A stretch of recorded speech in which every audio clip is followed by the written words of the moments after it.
Salut à tous. Alors aujourd'hui on a plein de choses à voir dans ce quatrième numéro de l'actu du sport. J'ai mon maillot du Portugal, donc on va d'abord parler de l'Euro et de la deuxième journée, parce qu'il y a plein de choses qui se sont passées et qu'on va essayer de dégager une tendance globale groupe par groupe. Ça nous permettra de mieux y voir et surtout de dégager encore les favoris. En termes de meilleurs joueurs et de meilleurs matchs, en termes de matchs on n'a pas eu de gros matchs.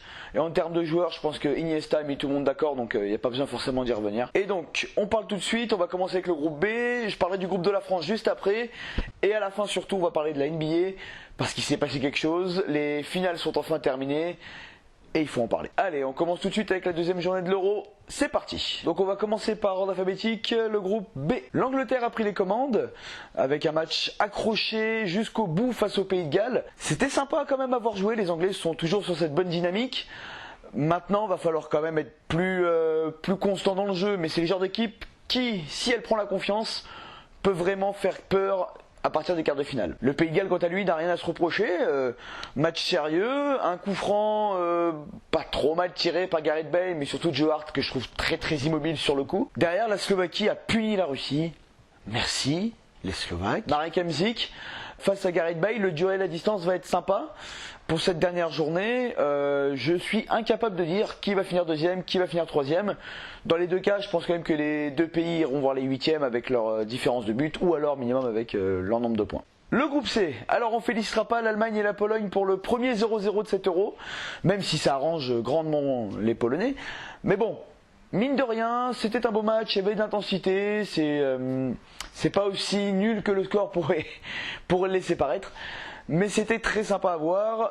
Les Polonais vont quand même embêter 2-3 équipes à partir des huitièmes de finale, parce que je pense que ces deux équipes vont y aller. Pour le reste de la poule, on félicite grandement l'Irlande du Nord qui obtient son premier succès de l'histoire à l'Euro et qui élimine l'Ukraine de l'autre côté.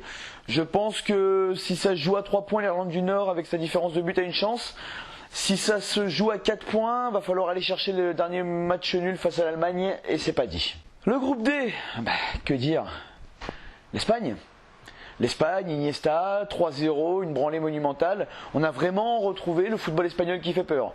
Alors après, il y a ce vieil adage qui dit que les équipes qui commencent fort les tournois en général ne les finissent pas fort. À voir et à confirmer pour les Espagnols, mais dans cette forme-là, il n'y a pas beaucoup d'équipes dans le tournoi qui vont vraiment les embêter. Et la Croatie, grâce à leurs supporters, ont perdu leurs moyens en fin de match face aux Tchèques. Bon, ils restent quand même en très bonne posture, avec 3 points d'avance, ils sont quasiment qualifiés, il faudra aller faire un petit dernier match nul. Ça ne devrait pas trop poser de problème. Par contre, la blessure de Modric, sur la durée du tournoi, on n'a pas trop de nouvelles. On va voir comment ça évolue, mais la base technique permettrait aux Croates, normalement, peut-être de croiser la France en quart de finale, ce que je ne souhaite pas du tout, parce que c'est une sacrée belle équipe. Les Tchèques vont falloir quand même qu'ils s'arrachent pour le dernier match pour espérer passer. Mais sérieusement, les deux dernières équipes de cette poule sont quand même parmi les plus faibles de l'Euro. Le groupe E, l'Italie, qualifiée comme l'Espagne et la France.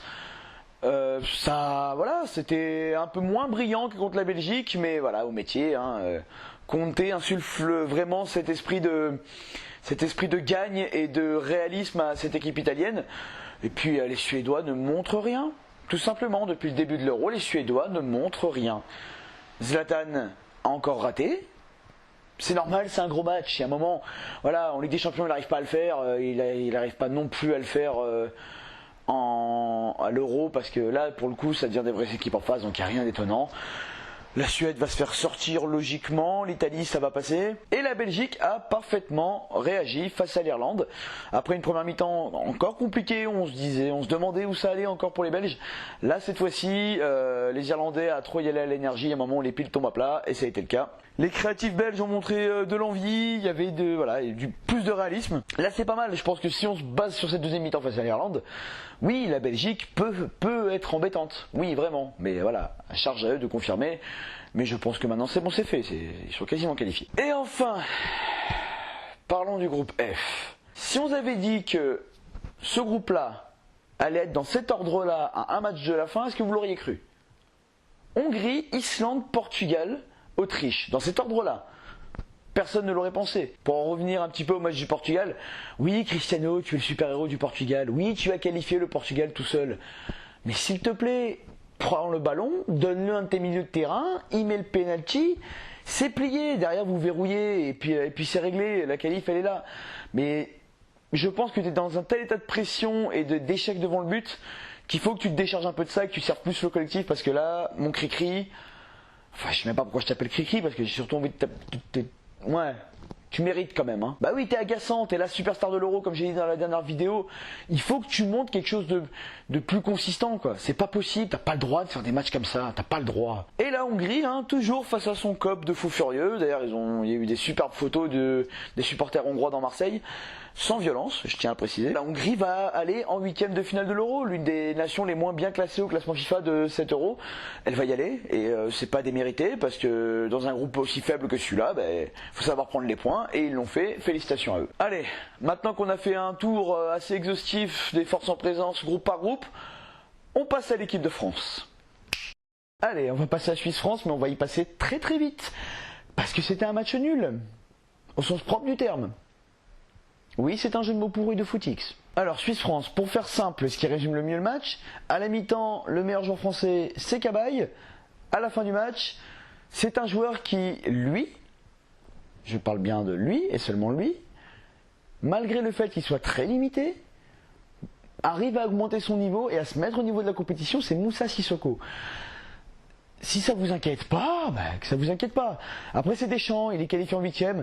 Le reste, il s'en fout, il est premier de la poule. C'est la seule équipe qui, si elle finissait première de poule, était sûre de ne pas affronter un premier de poule jusqu'aux demi-finales. Donc logiquement, la route est dégagée. Et en même temps, si on a un minimum réaliste, si la France gagne de manière vilaine, winning ugly comme on dit en anglais, et va jusqu'au bout de la compétition, qui va s'en plaindre ? Qui va s'en plaindre ? On n'est pas un pays assez élevé culturellement parlant au niveau sportif et football pour vraiment gâcher notre plaisir avec ce genre de considération, je pense. Derrière, l'Albanie a créé la surprise, ils ont quand même réussi à arracher la victoire face à la Roumanie. Je pense qu'en termes de goal average, ça va être compliqué quand même de passer, mais bon, les Albanais ont fait le boulot, ils ont réussi à passer. Le but de Payet va peut-être leur faire plus de mal qu'il n'y paraissait au départ. Les Roumains sont éliminés, c'est dommage, ils avaient quand même montré de belles choses face à la Suisse et face à la France. Je pense que cette équipe-là, dans le groupe F, aurait sûrement eu un meilleur sort. Mais voilà, c'est l'Euro, hein, c'est le tirage au sort. Et quand on tombe sur deux équipes rodées comme la France et la Suisse aux joutes européennes, évidemment, c'est plus compliqué. Donc on est en 8ème, ce sera dimanche à 15h. Il y a de grandes chances que ce soit le 3ème du groupe C. Donc l'Irlande du Nord. Pourquoi pas, on va voir. Après le quart de finale, on verra comment le tableau se développe. Longue vie au bleu ? Je suis pas sûr. À Payet surtout ? Ouais. Bon allez, on va très vite passer à ce qui est le plus important dans l'actu du sport et le plus gros événement sportif de la nuit. Et je vais vous parler d'un monsieur parce qu'il faut absolument en parler. LeBron James. Ça y est, enfin, une franchise de la ville de Cleveland a gagné un titre dans un sport majeur américain. Et surtout, King James a remporté un titre à Cleveland. Alléluia. Non, blague à part, ça fait quand même du bien parce que LeBron le méritait vraiment. Enfin voilà, en dehors du fait que j'adore les Warriors et que je voulais que leur style de jeu flamboyant triomphe de... Voilà. Bravo LeBron, mettre 40 points sur les deux derniers matchs au moment où il faut aller gagner, ou alors il faut aller gagner 2 fois là-bas et être sûr de jouer à domicile et pas se liquéfier pour gagner le titre. Bravo, félicitations. Il n'y a rien à dire. Et puis surtout, il a quand même été beaucoup plus aidé que les années précédentes. Ça, pour le reconnaître. Kyrie Irving, dans le match 7, a été colossal. Tristan Thompson a fait un chantier au milieu. Il a pourri les Warriors sur leur point faible, hein, qui est l'intérieur. Hein. Félicitations, titre de MVP des finales largement mérité. Par contre, maintenant, il n'y a plus qu'à confirmer derrière et essayer de pérenniser ça. Parce que, aussi cruel que ça puisse être, l'Est, la conférence Est, n'arrive plus à gagner dans une équipe où il n'y a pas LeBron James. C'est aussi bête et méchant que ça. Et un truc très important, Offense Give Games, Defense Give Championship. Hier soir, les 4 dernières minutes 30 du match, Golden State n'a mis aucun point. Quand on connaît le potentiel offensif de la franchise d'Oakland, c'est monstrueux. Ce qu'ils ont fait, c'est juste monstrueux. Être mené 2-0, puis 3-1. Alors pour ceux qui ne savent pas, les finales NBA se jouent au meilleur des 7 matchs. L'équipe qui a le meilleur bilan reçoit 4 fois, l'équipe qui a le moins bon reçoit 3 fois. Donc Golden State avait gagné les 2 matchs à domicile, il y avait 2-0, puis 3-1, et ils ont gagné les 3 derniers matchs.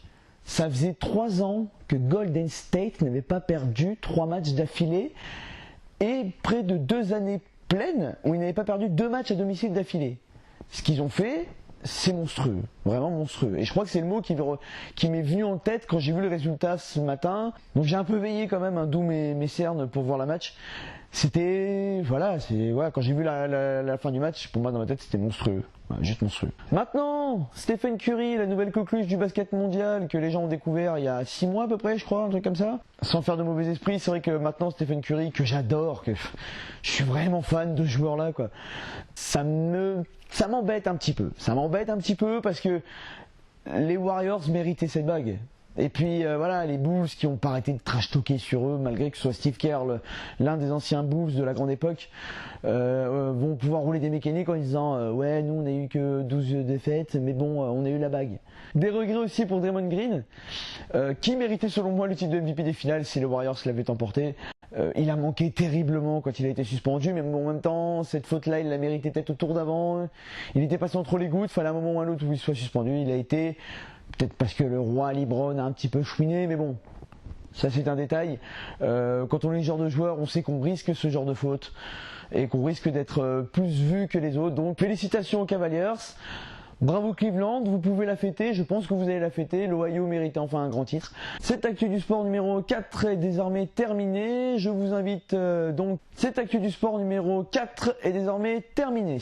Merci de partager, abonner, blablabla, vous connaissez le topo. Voilà, ça fait du bien de parler d'autre chose que de football dans l'actu du sport, parce que voilà, les JO arrivent, je voulais pas je suis pas qu'un amateur de foot, loin de là. Je pense que c'était important de varier un petit peu et de parler d'aller un petit peu dans l'omnisport pour ce numéro-là, et l'actu s'y prêtait. On se retrouve juste avant les 8e de finale de l'Euro. Comme ça, on fera un peu le bilan et on verra le programme. Donc logiquement, on verra samedi. Ça devrait être bon, le timing devrait être bon. Merci à tous de m'avoir suivi. Ciao!